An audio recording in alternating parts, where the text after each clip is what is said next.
Baik, terima kasih Bu Moderator. Selamat semua kepada para peserta didik dimanapun Anda berada ya, se-Indonesia di sini. Ya, saya di sini saya mau terima kasih kepada panitia yang sudah memberi kesempatan pada saya untuk bisa sharing dengan ibu-ibu guru semua yang ada di Indonesia ini ya. Saya mohon izin untuk share screen terlebih dahulu. Ya.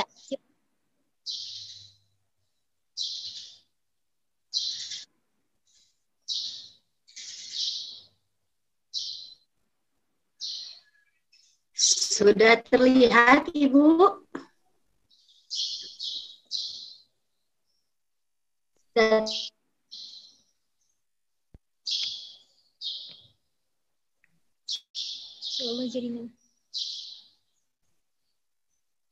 Sudah belum, Mbak Rama?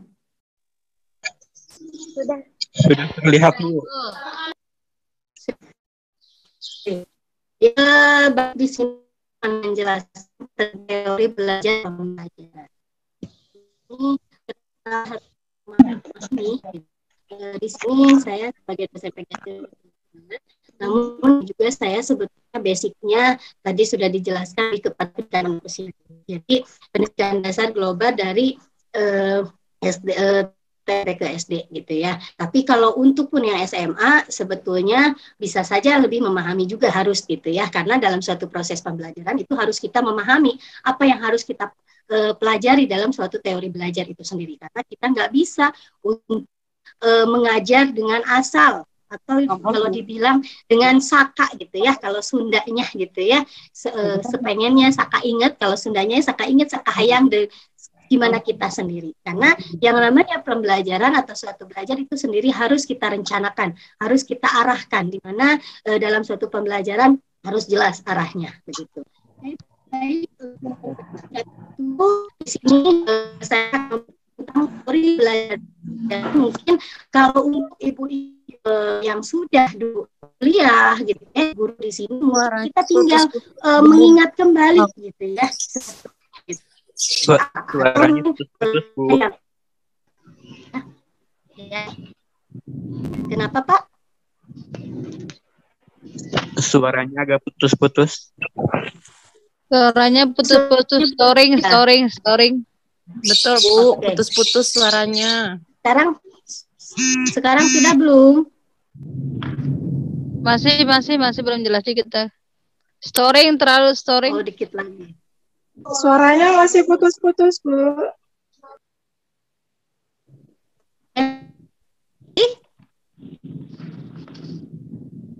Jaringan mungkin, Bu, atau bagaimana kok putus-putus suaranya? Ya. Oke, kita lanjutkan kembali. Di sini adalah coba suaranya storing. Coba suaranya storing, Bu.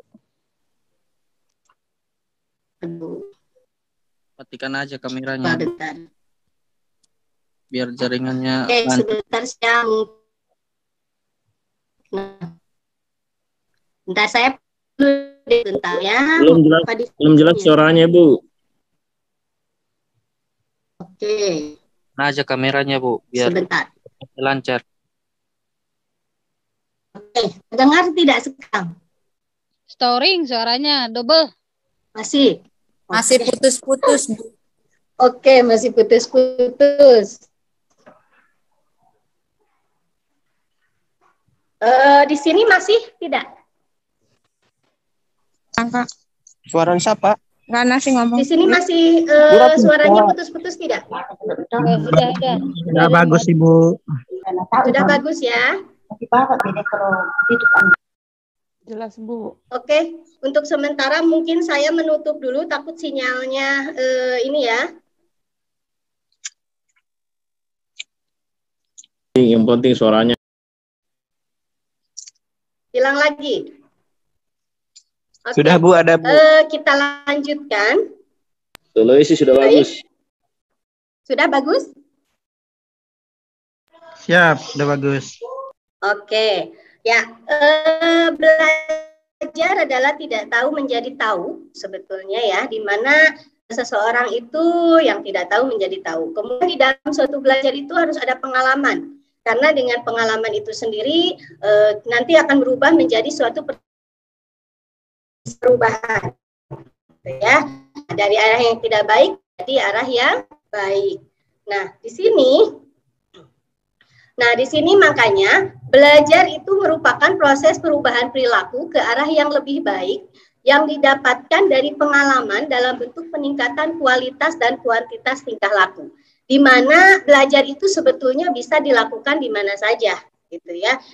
Sehingga belajar itu pada saat kita misalkan berjalan pun itu kita pasti akan mendapatkan belajar gitu. Pada saat kita berjalan kemudian kita menemukan lubang, nah di situ kan pada saat kita jatuh di situ pun adalah ada kata belajar. Di mana? Karena berarti kita harus berhati-hati ya. Sehingga pada saat jalan berhati-hati. Nah, kemudian yang kedua adalah kita paham pembelajaran. Nah, kalau belajar ini bisa di mana saja. Tapi kalau pembelajaran itu adalah dilakukan dengan sengaja. Kemudian juga harus ada guru dan siswa. Dan kemudian harus ada lingkungan belajarnya di situ. Karena kalau misalkan pembelajaran tidak ada guru dan siswa, berarti itu bukan yang disebut adalah pembelajaran. Itu ya. Jadi pembelajaran adalah usaha pendidikan yang dilaksanakan secara sengaja dengan tujuan yang telah ditetapkan terlebih dahulu sebelum proses perolehan ilmu dan pengetahuan, penguasaan kemahiran serta pembentukan sikap dan kepercayaan pada peserta. Jadi di dalam pembelajaran ini yang sekarang kita lakukan pada anak peserta didik adalah suatu pembelajaran, gitu ya. Namun di dalam pembelajaran ini di dalamnya pasti ada belajar. Yang tadi yang pertama gitu ya, belajar. Karena yang namanya pembelajaran itu harus jelas. Kita harus punya tujuan. Ibu-ibu di sini sekolah lembaga harus jelas kurikulumnya, gitu ya. Harus jelas metodenya. Harus jelas modelnya, gitu kan. Kalau misalkan kita mengadakan pembelajaran, tapi pembelajaran tidak jelas, itu namanya bukan pembelajaran, gitu. Sehingga di sini di dalam suatu pembelajaran itu harus betul-betul tersusun dengan baik, harus betul-betul tersusun dengan jelas, gitu. Di mana tujuannya, di mana disesuaikan nanti dengan visi misi yang ada di sekolah Bapak Ibu. Jangan sampai nanti tujuan yang akan kita laksanakan itu tidak sesuai dengan visi misi yang ada di lembaga Bapak Ibu semua.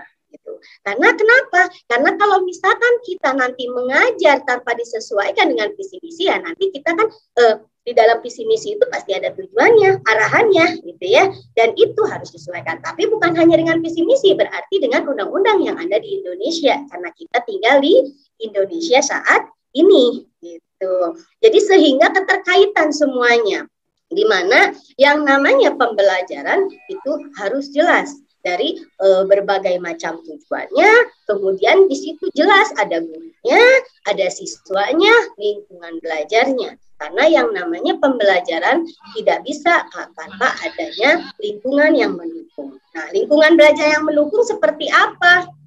Nah, di sini misalkan di sekolah itu kan udah jelas ada ruangannya gitu ya, ruangan-ruangan yang tertentu gitu. Apalagi kalau SD itu udah jelas pasti ada misalkan kalau tempat-tempat yang emang anak nyaman gitu. SMA apalagi gitu ya, ada labnya, ada yang lain itu ada. Oke, nah teori belajar. Kenapa harus kita memahami teori belajar? Di sini karena pemahaman siswa akan menjadi lebih baik apabila informasi baru mempunyai kaitan pengetahuan yang telah dimiliki sebelumnya. Jadi teori yang sudah ada bisa lebih diperbaharui, bisa lebih memperkaya dengan pengetahuan yang sudah ada, dengan teori yang terbaru. Nah, teori pembelajaran di sini pemahaman siswa akan meningkat apabila pada awal pertemuan dalam proses pembelajaran dilakukan review konsep-konsep utama yang telah dipelajari dan hubungan dengan pengajaran yang akan diberikan.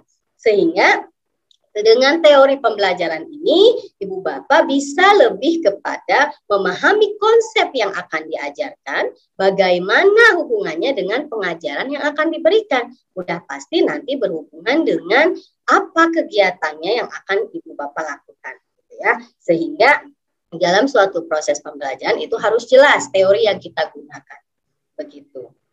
Nah, di sini mungkin kalau saya kemarin sudah di dalam pertemuan 2 ya, di hari kedua itu ada sedikit sebetulnya membahas pada saat membahas pendidikan sudah sedikit membahas tentang teori-teori belajar gitu ya. Nah, di sini mungkin saya lebih detail lagi, lebih rincikan lagi gitu ya. Karena di sini ada 4. Yang pertama itu adalah teori behavioristik gitu ya.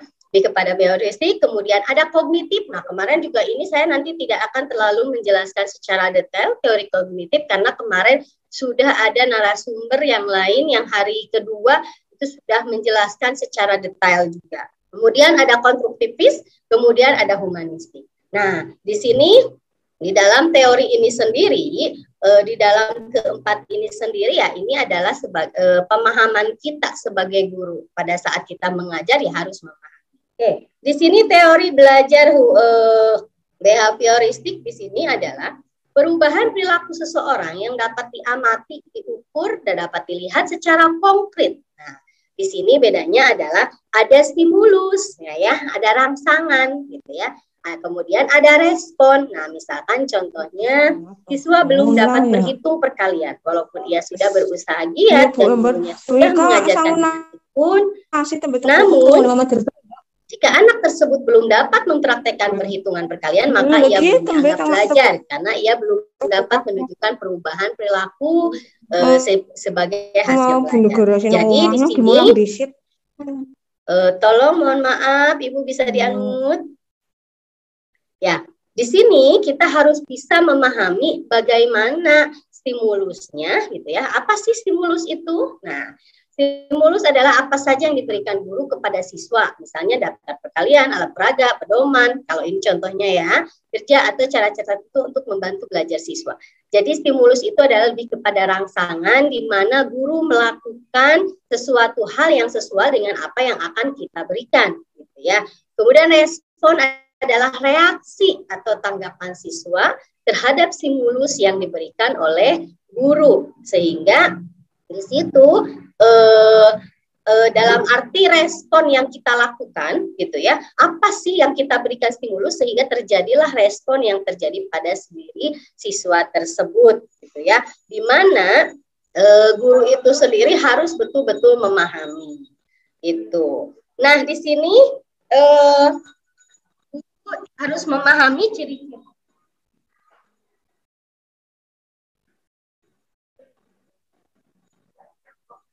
Ya, selanjutnya di sini ada yang ciri-ciri teori behavioristik, gitu ya.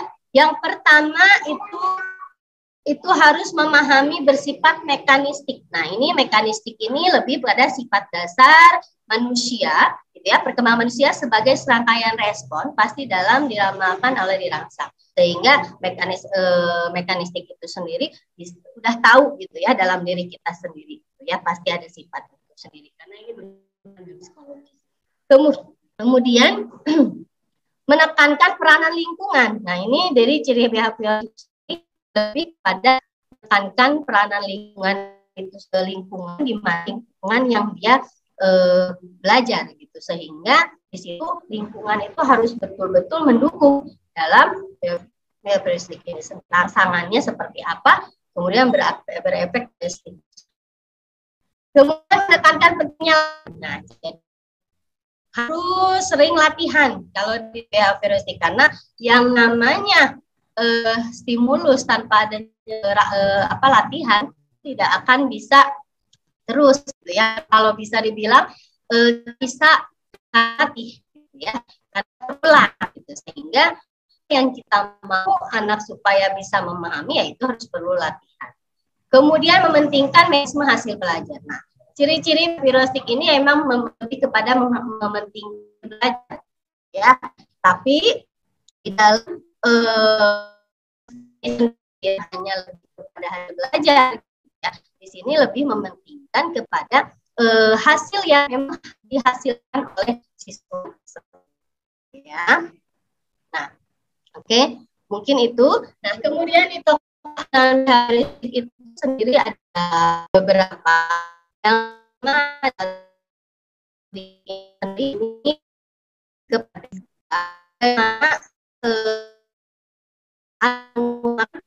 Suaranya ya, tidak dapat mengukur tingkah laku yang tidak teramati. Ini ada stimulus, proses, di situ ada proses, kemudian ada penguatan, nah nanti terjadilah adalah respon. Ya, kalau dalam proses itu responnya belum ada, berarti harus terjadi penguatan lagi.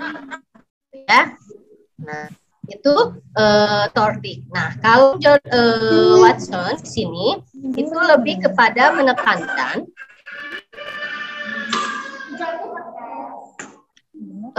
jadi lebih kepada tentang belajar dibajarkan dengan ilmu-ilmu fisika, biologi yang sangat berorientasi pada pengalaman empirik. Nah, ini jadi di dalam Watson ini sendiri lebih kepada belajar dalam proses interaksi antara stimulus dan respon. Namun, stimulus dan respon yang dimaksud adalah berbentuk tingkah laku yang dapat diamati dan dapat diukur, gitu ya. Kemudian yang selanjutnya adalah, nah ini yang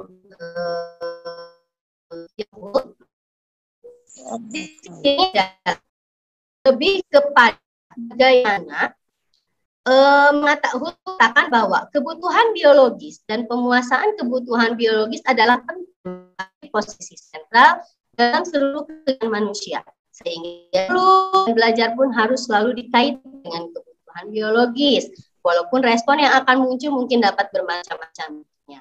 Jadi itu menurut yang Nah, kemudian yang di sini yang Edwin, jadi di Edwin ini sendiri dia lebih kepada menekankan bagaimana bahwa hukuman ataupun punishment memegang peranan penting dalam proses belajar. Hukuman yang diberikan pada saat yang tepat akan mampu merubah kebiasaan dan perilaku, ya, perilaku seseorang. Jadi di sini di Edwin ini sendiri lebih kepada hukuman. Tapi kalau menurut saya, kalaupun emang kita sebagai guru mau memberikan hukuman, itu hukumannya yang betul-betul lebih kepada arah yang jelas gitu ya, bukan hanya kepada lebih kepada yang hanya misalkan kayak kalau dulu itu lebih misalkan angkat kaki gitu ya, berarti kan itu tidak mendidik hukumannya.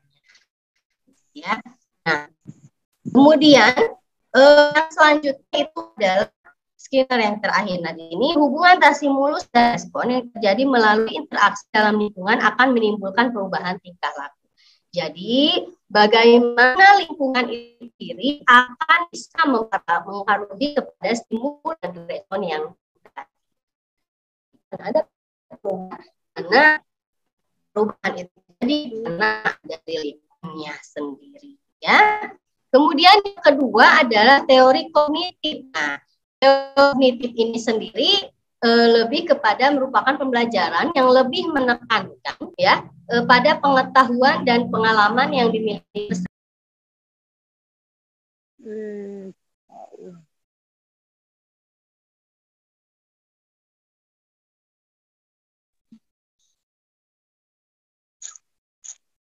Saling tolong menolong. Iya, tolong menolong. Oke, selanjutnya yaitu tidak bersikap sombong. Nah, ini penting banget nih. Kalau jadi juara kelas,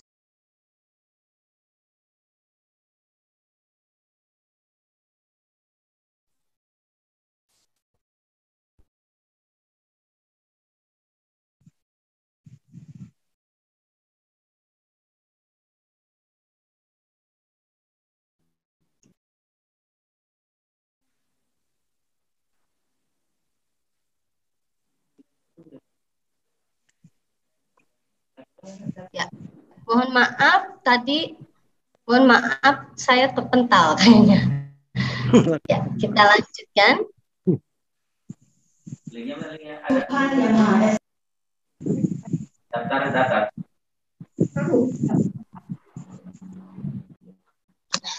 sambil belajar, sambil makan.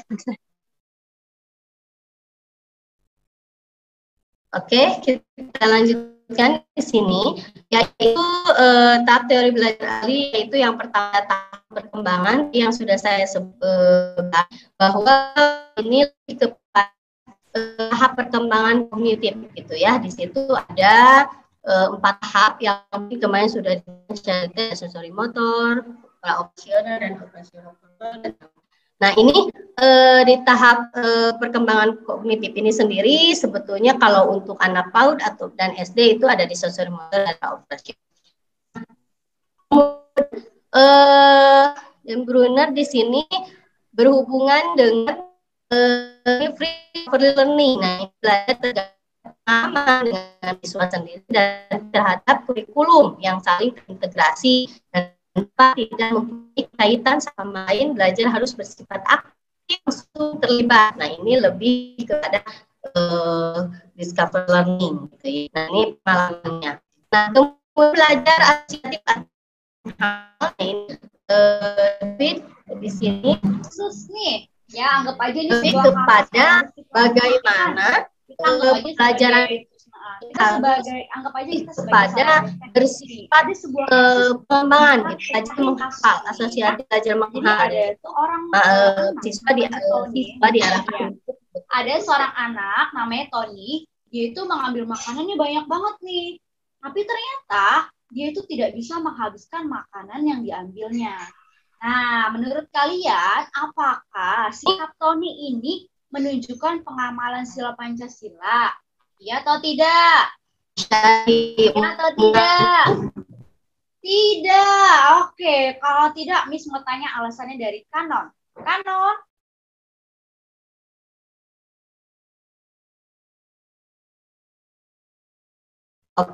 Ya. Juga ada humanistik. Nah, di humanistik ini sendiri adalah lebih ya.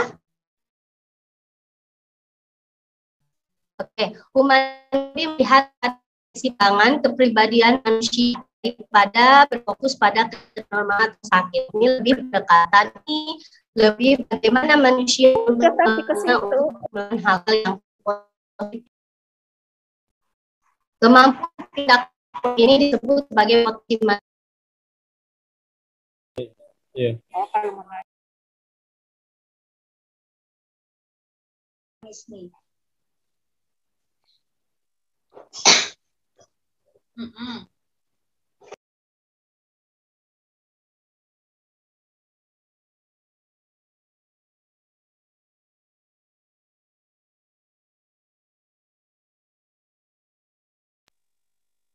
Apakah menunjukkan sikap Pancasila, Abe, si Tony ini?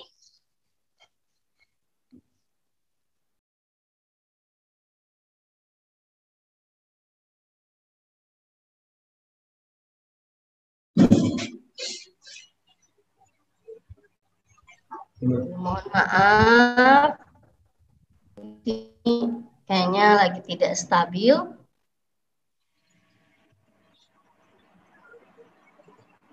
Manopis, yuk.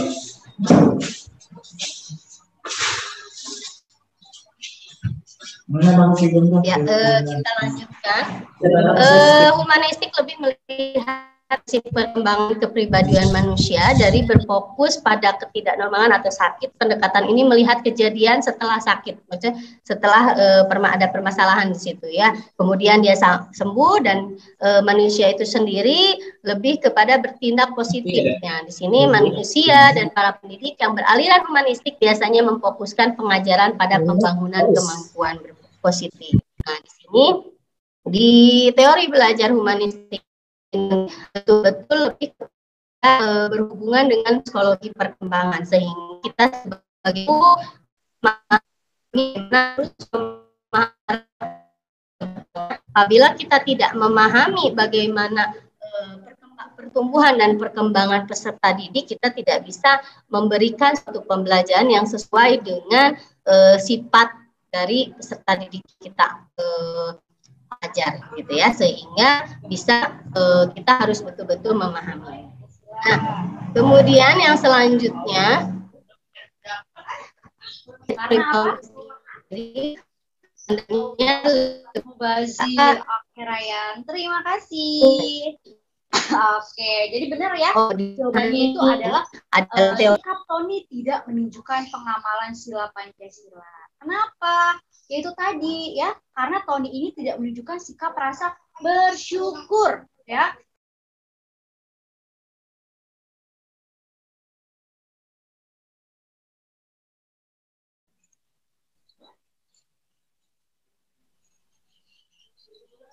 Ini udah sudah. Ibu Yuni.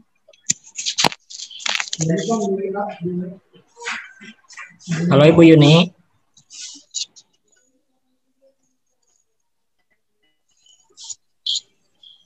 Mohon maaf para peserta, mungkin ini Ibu Yuninya terlempar dari room kita.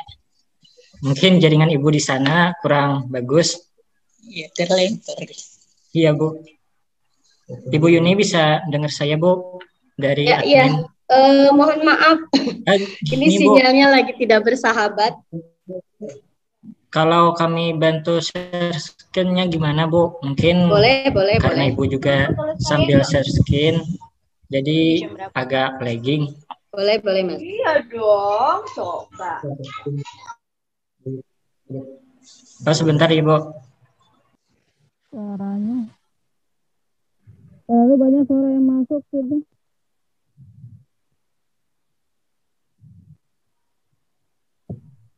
Coba dibersihkan dulu coba.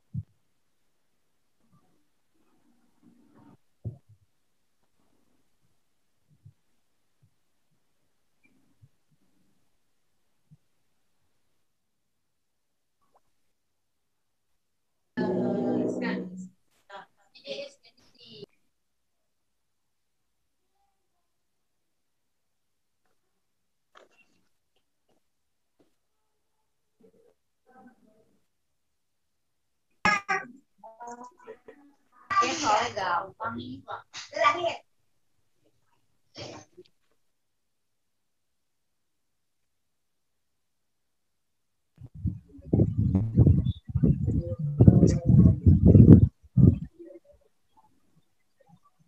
Nih. Yang ini Bu. Ya, ke-14 ya, di situ ke-14 Mas. Ke-14 setelah ini. Ada, oke. Sadira, yuk ditulis yuk Sadira, yuk jawabannya Sadira. Nesh, ada Ya, di sana. satu lagi. Ya. Oke.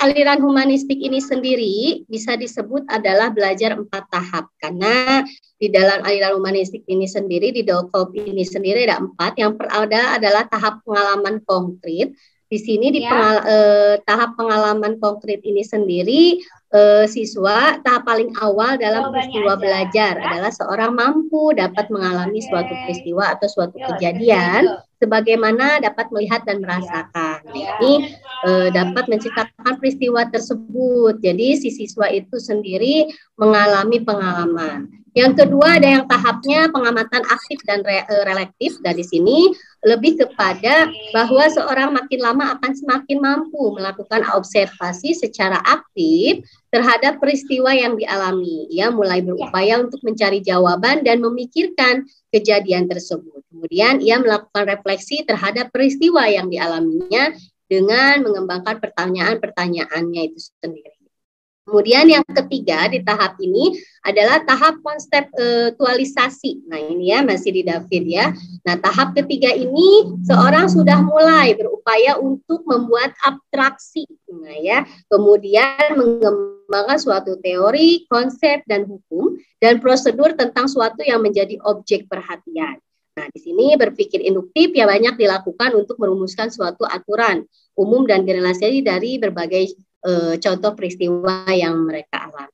Nah, kemudian yang keempat tahap eksperimental aktif. Nah, di sini tahap terakhir di mana peristiwa belajar menurut KOP adalah melakukan eksperimentasi. Nah, yaitu secara aktif. Pada tahap ini siswa sudah mampu mengaplikasikan konsep-konsep, teori atau aturan-aturan ke dalam situasinya. Nah, ini berpikir deduktif banyak digunakan untuk mempraktekkan dan menguji teori-teori serta konsep-konsep di lapangan. Nah, itu menurut David. Jadi ada 4 tahapan di dalam belajar 4 tahap itu sendiri menurut David ya, di aliran humanistik. Kemudian yang kedua itu Honey and Mumford di sini adalah pembagian tentang macam-macam siswa. Nah, di dalam menurut ahli ini sendiri bahwa di dalam siswa itu sendiri menggolongkan yang belajar ke dalam 4 macam atau kelompok aktivis, golongan reflektor. Nah, aktivis itu sendiri yang seperti apa? Mereka yang sedang melibatkan diri dan berpartisipasi aktif dalam berbagai kegiatan dengan tujuan untuk memperoleh pengalaman-pengalaman baru. Orang-orang tipe ini mudah diajak berdialog, ya, memiliki pemikiran terbuka, menghargai pendapat orang lain dan mudah percaya pada orang lain. Asya sudah ditulis. Nah, kalau kelompok reflektor di sini mereka yang termasuk dalam kelompok reflektor ini sendiri kecenderungan yang berlawanan dengan mereka yang termasuk kelompok aktivis. Nah, ini terbalik ya, dalam melakukan suatu tindakan orang-orang tipe ini sangat berhati-hati dan penuh pertimbangan. Nah, di sini pertimbangan baik buruk, untung rugi selalu diperhitungkan dengan cermat dan memutuskan sesuatu.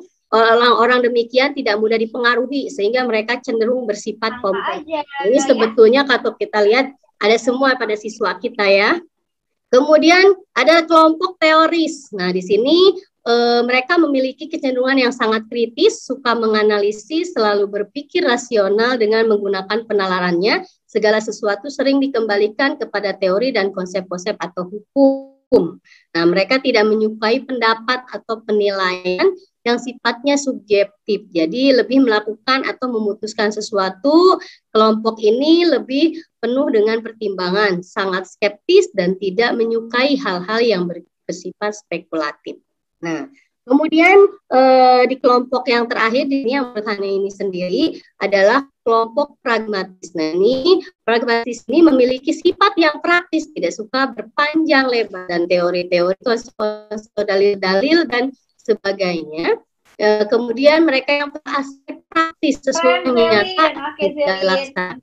Sesuatu hanya manfaat jika dapat dipraktekkan. Teori, konsep, dalil memang penting, tapi jika itu semua tidak dipraktekkan, maka teori, konsep, dalil dan lainnya tidak ada gunanya. Nah, itu adalah kelompok pragmatis. Nah, kemudian menurut teori judgment Habermas, di sini ada 3 macam tipe. Yang pertama adalah belajar teknis. Belajar teknis di sini atau technical learning.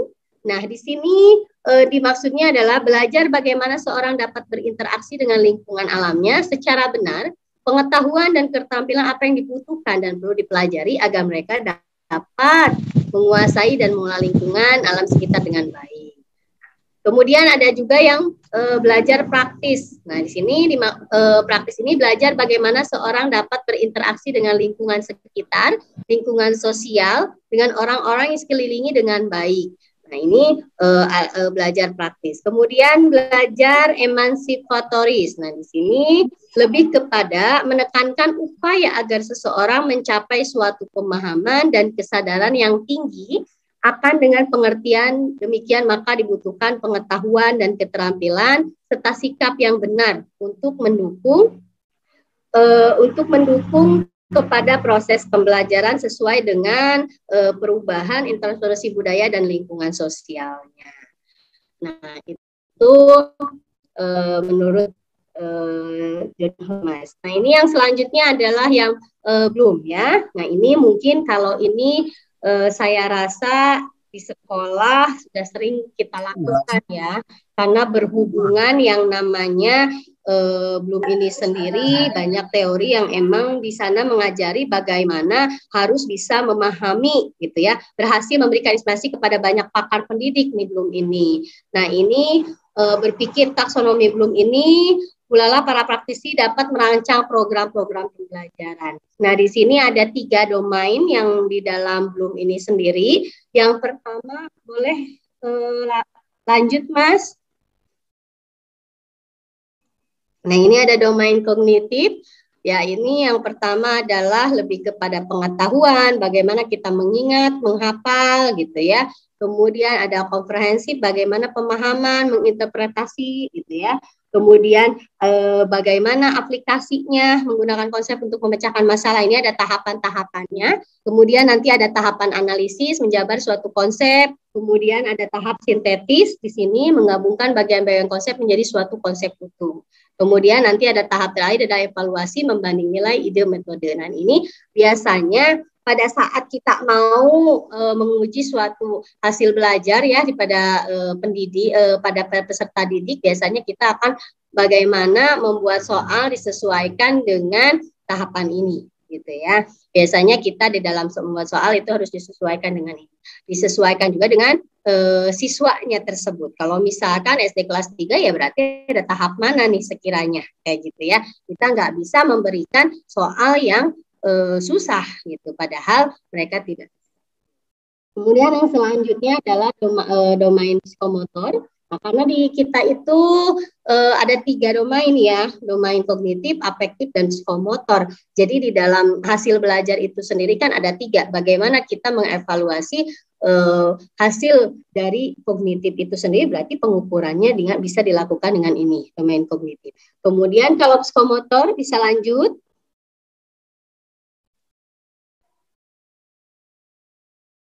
Mas, bisa lanjutkan? Nah, oke. Nah, ini domain psikomotor. Nah, ini lebih kepada 5 tingkatan ya. Yang pertama ini lebih kepada peniruan, bagaimana menirukan gerak gitu ya.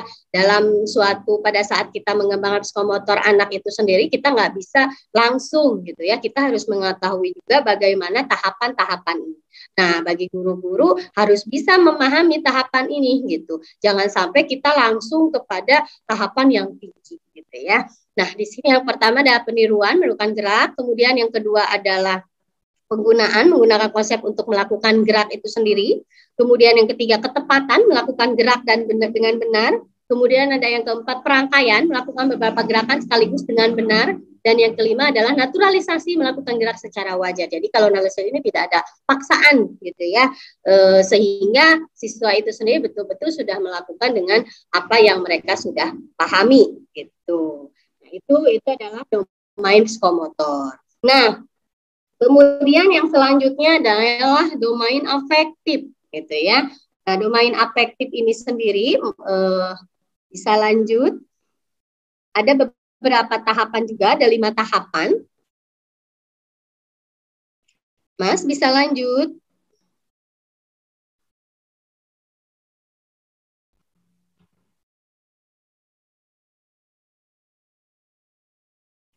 Iya, oke, terima kasih.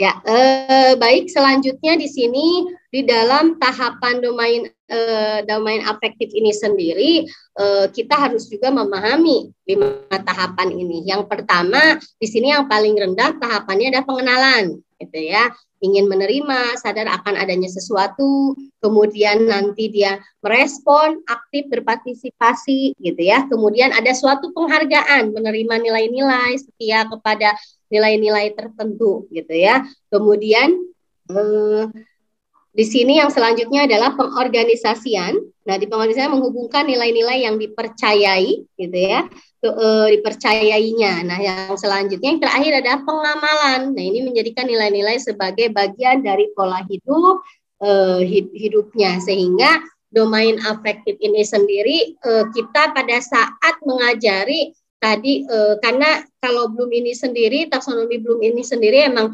betul-betul udah sering dilakukan ya oleh ibu guru, dan itu biasanya digunakan sebagai alat ukur untuk guru menilai hasil belajar pada siswa. Sehingga yang ketiga ini sendiri kita harus jelas gitu. Jangan sampai pada saat kita menilai kepada siswa, tetapi kita tidak memahami bagaimana siswa itu ditahan mana siswa itu, sehingga tidak sesuai dengan tadi gitu pemahaman pada siswanya. Nah, jadi kalau bisa di dalam suatu pembelajaran itu harus melihat kepada domain-domain ini, sehingga pembelajarannya itu diharapkan sesuai dengan apa yang kita harapkan, sehingga siswanya nanti responnya baik gitu ya. Oke, nah itu adalah teori humanistik, dan setelahnya adalah teori yang terakhir adalah teori konstruktivis. Bisa lanjut, Mas?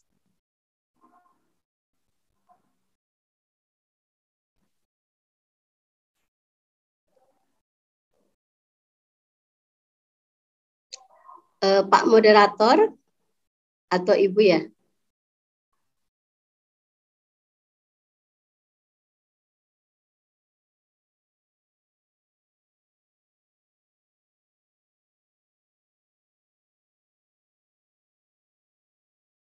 Ya, mana ya? Oke, biar saya lagi deh share screen ya.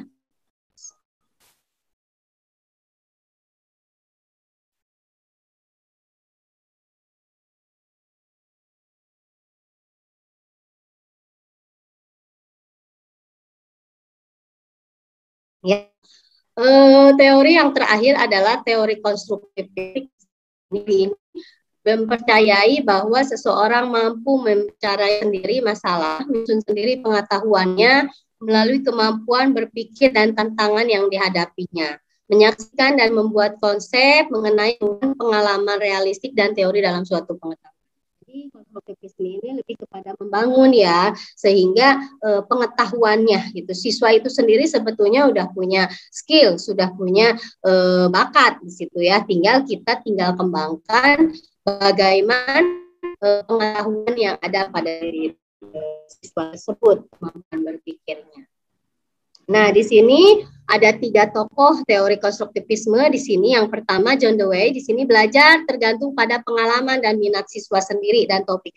Jadi intinya di dalam John Dewey ini sendiri jangan terlalu memaksakan ke apa yang kita inginkan gitu ya, tapi harus disesuaikan dengan minat siswa sendiri dan topiknya. Jadi kita pada saat membuat suatu kegiatan, kita harus memahami keinginan siswa tersebut dalam arti bukan memberi tugas khusus, tapi kita juga harus sesuai dengan yang tujuan dan yang lainnya. Namun mungkin kita bisa nanti pada saat kita memberikan suatu pembelajaran kepada siswa itu harus dilihat dari model yang akan kita gunakan, metode yang akan kita gunakan, teknik yang akan kita gunakan gitu ya, taktik yang akan kita gunakan. Karena yang namanya suatu pembelajaran tanpa kita memahami apa saja yang harus dilakukan, bisa saja gurunya, bisa saja materinya sama, tetapi kalau gurunya berbeda berarti cara penyampaiannya pun akan berbeda, gitu ya. Sehingga pada dalam John Dewey ini sendiri, di sini pengalaman dan minat siswa itu sendiri harus dijadikan sebagai patokan untuk kita, sehingga kita sebagai guru lebih kreatif lagi dalam memilih dalam suatu model, pendekatan, metode gitu ya, teknik. Nah, itu sampai ke taktikal, tapi kan itu lebih kepada tergantung kepada gurunya itu sendiri ya. Mungkin ada yang lemah lembut, ada yang tegas. Nah, itu balik lagi kepada guru. Nah, kemudian yang kedua, pengetahuan diperoleh hasil dari konstruktivis, pengetahuan awal yang telah dimiliki dengan pengetahuan yang baru diperolehnya. Nah, ini ada proses adalah asimilasi akomodasi di sini ya. Jadi bagaimana asimilasi ini sendiri lebih kepada konsep merupakan tambahan penyempurnaan, jadi yang sudah ada gitu ya. Jadi kita udah punya konsep nih. Nah, kalau akomodasi itu lebih kepada konsep baru pada anak karena konsep yang awal, jadi disesuaikan. Kalau kita sudah punya konsep, pada saat ada proses akomodasi di situ akan ada perubahan gitu. Kemudian yang terakhir di sini adalah secara aliran Lev-Vygotsky. Di sini konstruksi sosial menekankan inteligensi manusia berasal dari masyarakat, lingkungan, dan budaya. Nah, kalau Vygotsky ini sendiri lebih kepada budaya dan lingkungan yang ada di sekitar siswa tersebut, karena lebih kepada lingkungan budayanya. Ini biasanya Vygotsky emang ke bahasa ya, bagaimana bisa mengembangkan atau membangun dengan bahasanya sendiri, Sehingga di sini Vygotsky itu sendiri lebih kepada memahami objek dan lingkungan dengan bagaimana sesuaikan dengan lingkungannya, sesuaikan dengan yang ada di dalam lingkungan tersebut. Interaksi dengan objek dan lingkungannya, yaitu dengan cara melihat, mendengar, menjamah, gitu ya. Nah itu.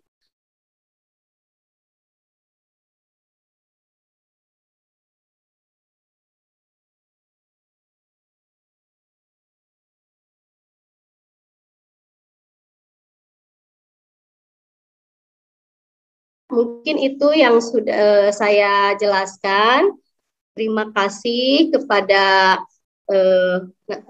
moderator yang sudah memberikan kesempatan sama saya. Saya kembalikan kepada moderator.